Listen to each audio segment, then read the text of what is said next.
Welcome back dear student. स्वागत है आपका e lecture series law and legal environment for business के अंदर। आज जो हम एक्ट स्टार्ट कर रहे हैं वो है sale of goods act 1930। Sale of goods act की जब हम बात करते हैं तो one of the old law माना जाता है और ये जो आपका इंडियन कॉन्ट्रैक्ट एक्ट का ही पार्ट था, लेकिन लेटर ऑन 1930 को इसको सेपरेट एक्ट बना दिया गया। तो यहाँ पे सेल ऑफ गुड्स एक्ट आपका एक सेपरेट एक्ट है। अब ये इंडियन कॉन्ट्रैक्ट एक्ट का पार्ट तो है, लेकिन यहाँ सेपरेट एक्ट में हम वो चीज़ें डिटेल में पढ़ने वाले हैं। जैसे हम देखें, sale of goods act is one of a very old mercantile law. Sale of goods is one of the special type of contract. जैसा जब हमने देखे थे कॉन्ट्रैक्ट के अंदर स्पेशल टाइप ऑफ कॉन्ट्रैक्ट, तो सेल ऑफ गुड्स एक्ट को क्या मानते हैं, हम स्पेशल टाइप ऑफ कॉन्ट्रैक्ट मानते हैं। This was part of Indian contract act itself in chapter 7 section 76 to 123. Later these section in Contract Act were deleted and separate Sale of Goods Act was passed in 1930। कि हमने क्या किया कि जो chapter 7 के अंदर सेल ऑफ गुड्स एक्ट को हम पढ़ते थे, कॉन्ट्रैक्ट एक्ट का पार्ट पढ़ते थे, हमने वहाँ से सेक्शन 76 से सेक्शन 123 जो था उसको हटा के यहाँ पे 1930 को हमने एक सेपरेट एक्ट बना दिया, सेल ऑफ गुड्स एक्ट। अब सेल ऑफ गुड्स एक्ट की यदि हम बात करें तो सेल ऑफ गुड्स एक्ट है क्या, ठीक है ना। तो यहाँ देखिए, हम सेल ऑफ गुड्स एक्ट जो है कॉम्प्लीमेंट्री टू कॉन्ट्रैक्ट एक्ट तो है ही, इस पर जो basic provision of contract act है वो तो अप्लाई होते ही हैं सेल ऑफ गुड्स एक्ट पर।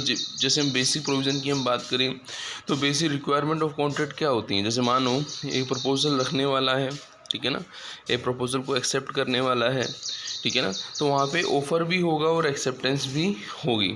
अब वहाँ पे जब हम ऑफ़र और एक्सेप्टेंस की बात करें, एग्रीमेंट होगा, तो वो जो एग्रीमेंट होना चाहिए वो म्यूचुअल कंसेंट से होना चाहिए और लीगली एनफोर्सेबल होना चाहिए। कहने मतलब है कि यदि कंसेंट आपकी म्यूचुअल कंसेंट नहीं है, फ्री कंसेंट नहीं है, और फ्री कंसेंट होने के साथ साथ वो एनफोर्सेबल बाय लॉ नहीं है, तो वो आपका कॉन्ट्रैक्ट ऑफ सेल के अंदर नहीं आएगा। क्योंकि लॉ उन्हीं कॉन्ट्रैक्ट को एनफोर्सिबिलिटी देता है जो पब्लिक के इंटरेस्ट में होते हैं, जो पब्लिक के अगेंस्ट नहीं होते।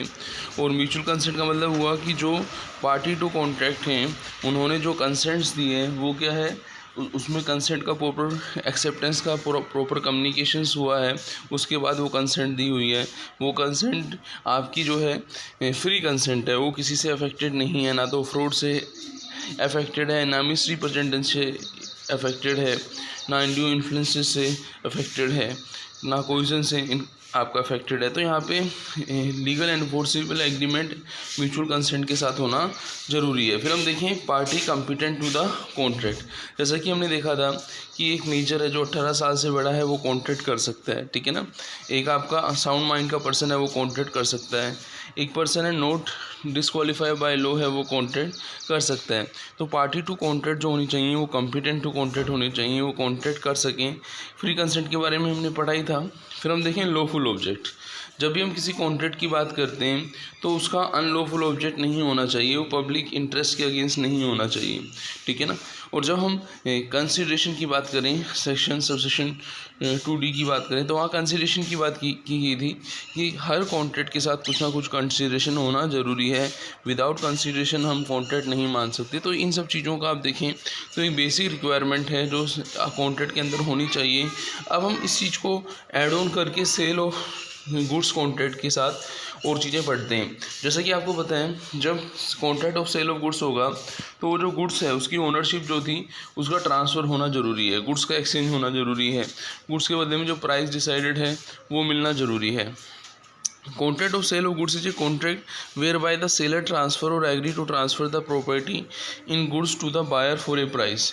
There can be a contract of sale between one part owner and another.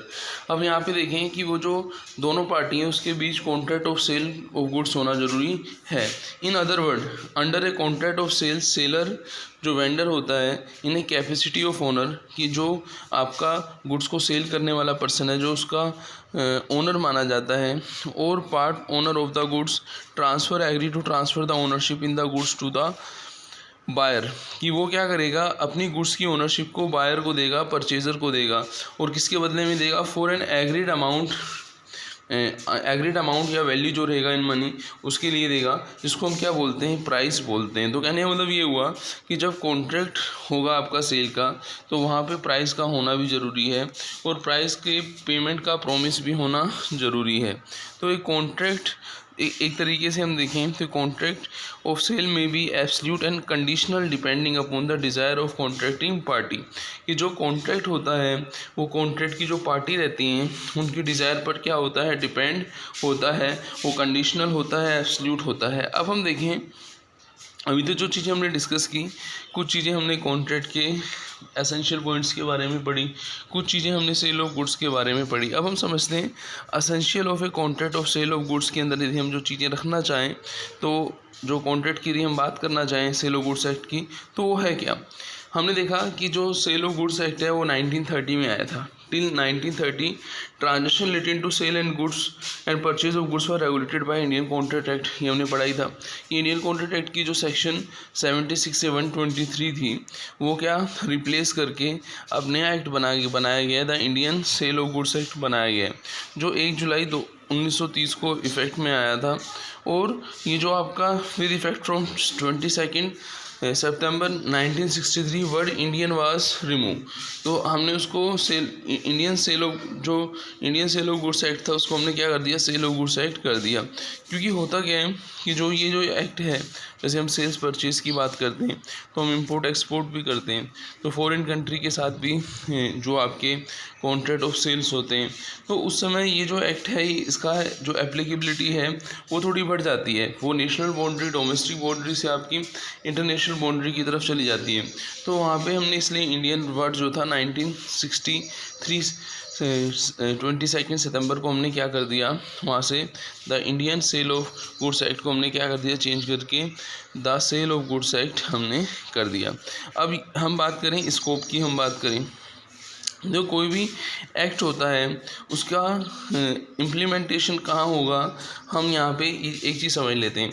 जैसे हम देखें स्कोप ऑफ एक्ट, जैसे जब हमने बात की थी कि जब कॉन्ट्रैक्ट की बात करते हैं, contract of sale of goods की बात करते हैं, तो वहाँ पे एक पर्सन क्या करता है, किसी गुड्स को किसी दूसरे पर्सन को किसी जो आपका प्री डिसाइडेड प्राइस है उस पर क्या करता है, उसको ट्रांसफ़र करता है या ट्रांसफ़र करने का प्रॉमिस करता है। तो ऐसे वो सभी ट्रांजेक्शन जहाँ पे कोई पर्सन है जिसको हम सेलर बोलते हैं, वो अपनी गुड्स को परचेजर को सेल कर रहा है किसी एग्रीड प्राइस के ऊपर, और उस एग्रीड प्राइस का जो टाइम है वो पेमेंट वो उसी समय भी कर सकता है और कुछ टाइम बाद जब डिलीवरी होती है वहाँ पे भी कर सकता है। जैसे हम आगे देखेंगे इस सेल ऑफ गुड्स एक्ट के अंदर कि जो गुड्स होती हैं वो फ्यूचर गुड्स भी होती हैं, एग्रीमेंट टू सेल्स भी होता है। जैसे मानो एक आपका फार्मर है, उसने कोई फसल लगाई, लेकिन उसने क्या किया, जिससे वो पैसा उधार लेके आता है, जिसको हम क्या बोलते हैं, महाजन साहूकार, जिससे पैसा उधार लेके आता है, उसने उस होने वाली फसल को जो 6 महीने बाद या 4 महीने बाद होगी उसके लिए पहले उसने क्या कर लिया, कॉन्ट्रैक्ट कर लिया। अब यहाँ पे जो गुड्स है जो इन फ्यूचर प्रोड्यूस्ड होगी, उसके प्रोड्यूस होने के बाद ही उसकी डिलीवरी की जाएगी। तो यहाँ पे आप ये देखें जो स्कोप ऑफ द एक्ट है वो जो हम एट प्रेजेंट जो हमारे पास गुड्स हैं वो उस पर भी अप्लाई हो रहा है, ठीक है ना, contract of sale of goods उस पर भी अप्लाई हो रहा है। और ऐसे गुड्स जो इन फ्यूचर, ठीक है ना, इन फ्यूचर जिसमें हम एग्रीमेंट टू सेल्स की बात कर रहे हैं, इन फ्यूचर जब 4 महीने बाद 6 महीने बाद जब वो गुड्स प्रोड्यूस्ड होगी तो उस समय फार्मर क्या करेगा, आफ्टर प्रोडक्शन वो चीज़ क्या करेगा, डिलीवर करेगा। तो यहाँ पे हम देखें कि जो सेल ऑफ गुड्स एक्ट है, the sale of Goods Act deal with the sale of goods act 1930. Contract of sale of goods is a contract whereby seller transfer or agree to transfer property in goods of the buyer for a price। कि seller की ownership के अंदर जो चीज़ होगी वो buyer को promise करेगा transfer करने के लिए। तो कॉन्ट्रैक्ट ऑफ सेल्स जो है उसके अंदर हम सेल को भी इंक्लूड करते हैं। The contract of sales is generic term which include both sale as well as agreement to sales. हम एग्रीमेंट टू सेल्स को भी हम क्या करते हैं इसमें इंक्लूड करते हैं। तो ये जो आपका स्कोप है किसका, आपका scope of this sale of goods act का स्कोप है कि ये sale as well as agreement to sales सब पर क्या होता है, एप्लीकेबल होता है। तो इस लेक्चर के अंदर हमने यही पढ़ा कि contract of sale of goods है क्या, उसके क्या क्या फीचर्स हैं। वो पहले कॉन्ट्रैक्ट एक्ट का पार्ट था, उसका एक सेपरेट एक्ट बना। हमने कुछ सेल ऑफ गुड्स के अंदर कुछ हमने मीनिंग डेफिनेशन वगैरह देखी। तो मिलते हैं नेक्स्ट लेक्चर में। थैंक्स।